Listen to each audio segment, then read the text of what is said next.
Hi students, how are you? It's good to see you back again. We are now in week 6 and for English 4 for Diploma 3, KU32201.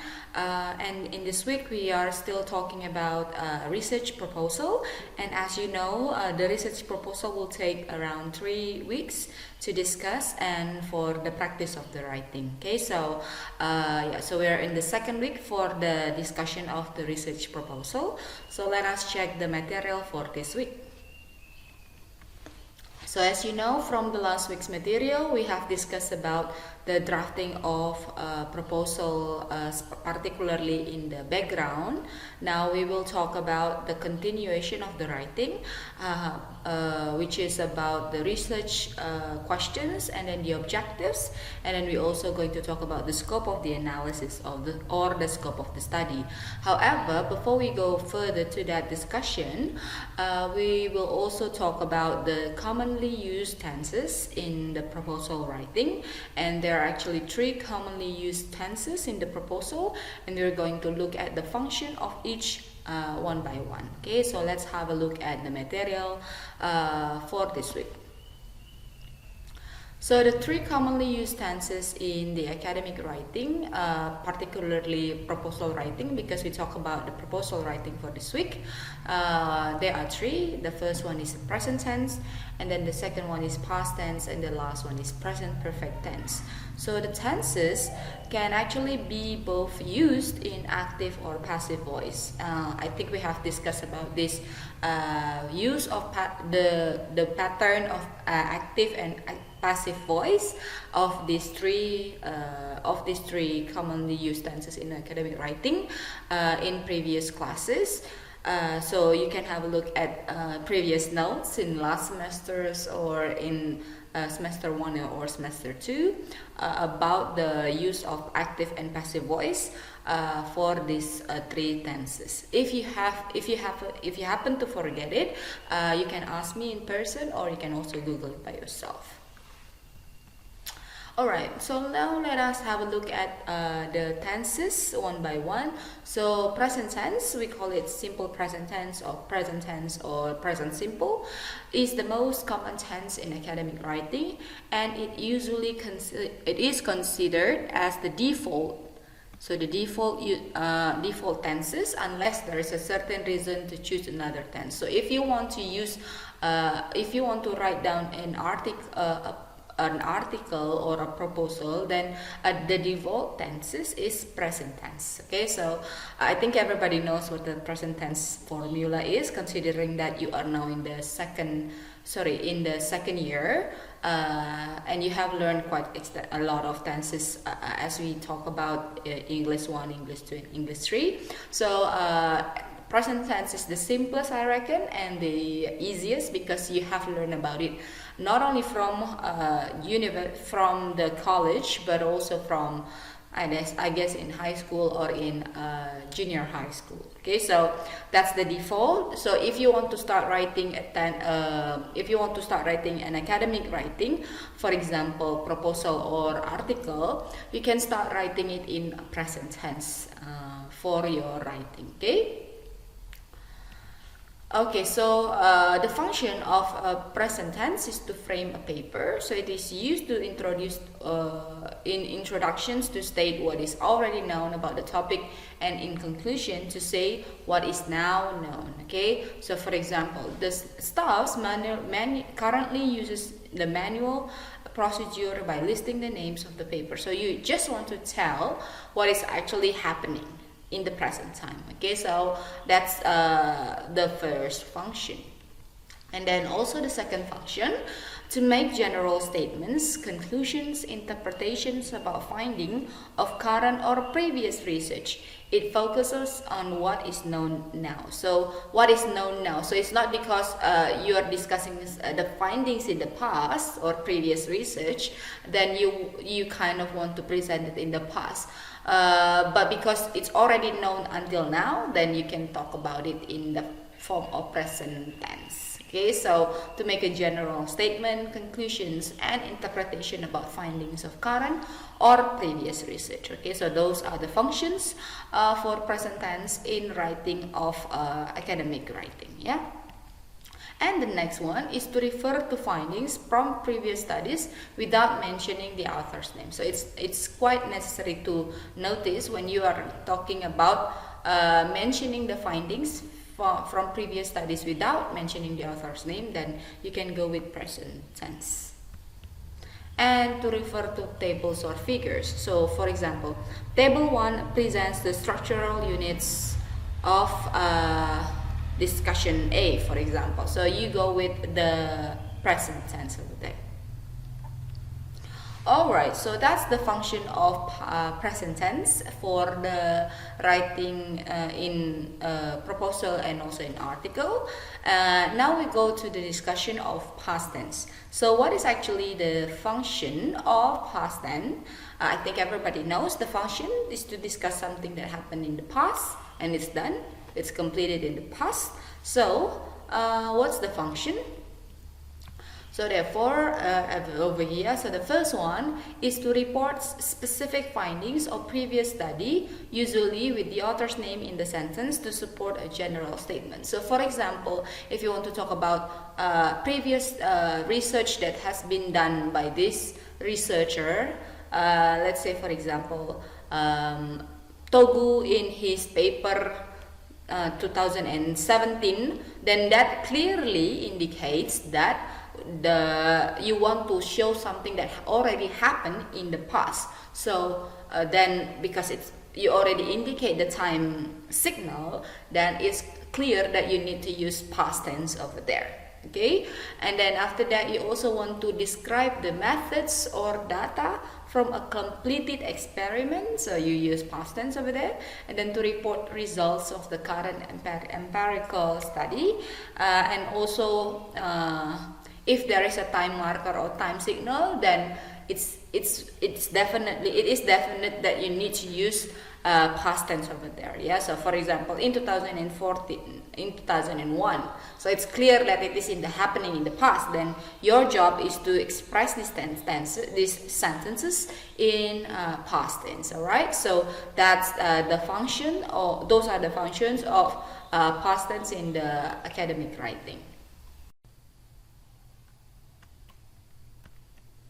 Alright, now we will continue to the discussion of present perfect tense, the third tense that is commonly used in academic writing. Okay, so what is actually a present perfect tense?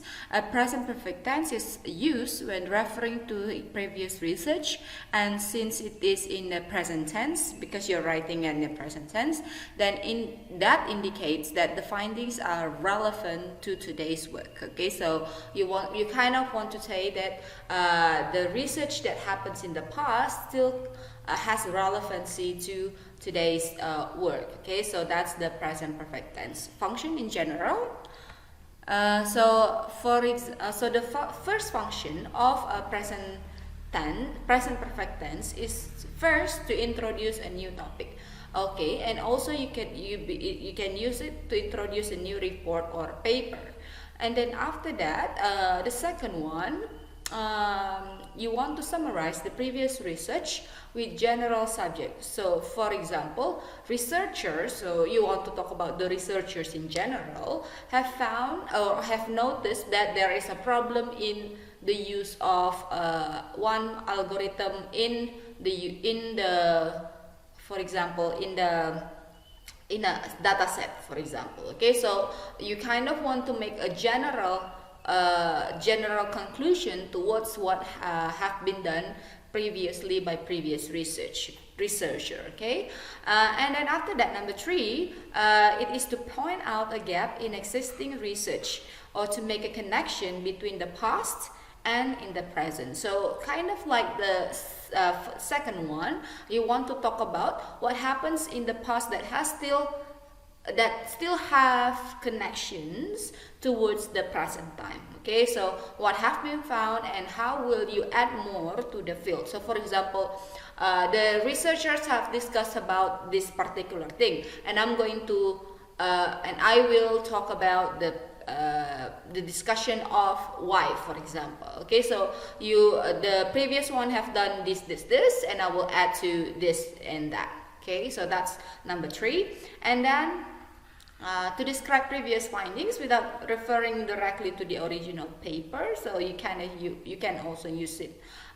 So if you want to talk about something general like number 2 as well, you can go with number 4 with present perfect tense. Okay, so those are the functions of present perfect tense.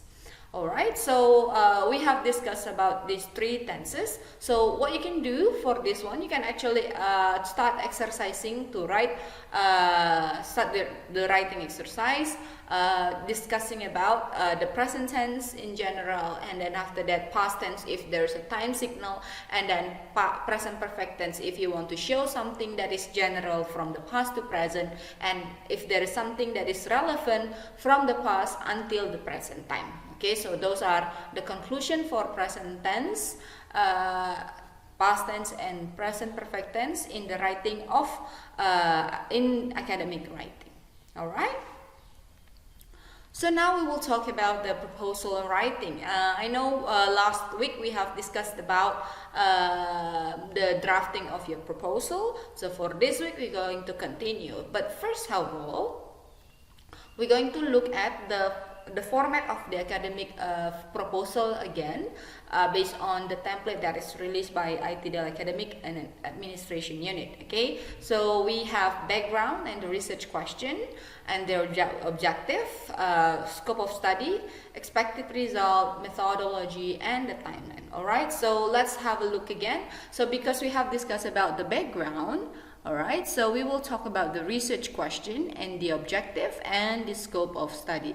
So let's have a look at what is actually a research question. So a research question is something that you want to answer, alright? So for example, you have discussed the background. So in the background, you have discussed about the urgency of why you want to do this research, and then what kind of problem you try to solve, and what is the proposed methods that you want to propose, that you want to use to answer this problem or to solve this problem. All right, so the research question is kind of summarize what you want to solve based on your background. So let's say, for example, from the case of last week, someone mentioned about making an information system for a village so that the village is technology aware, for example, so they become technology savvy village. Then what you want to explain in your research question will be there is a problem. So is there any possible? So for example, the research question for that will be that if this is it can or what are the effects for the villagers when they learn or when the information system is implemented in their village, for example. So you kind of want to show the effect of the use of information system in their village. All right, so that's the research question.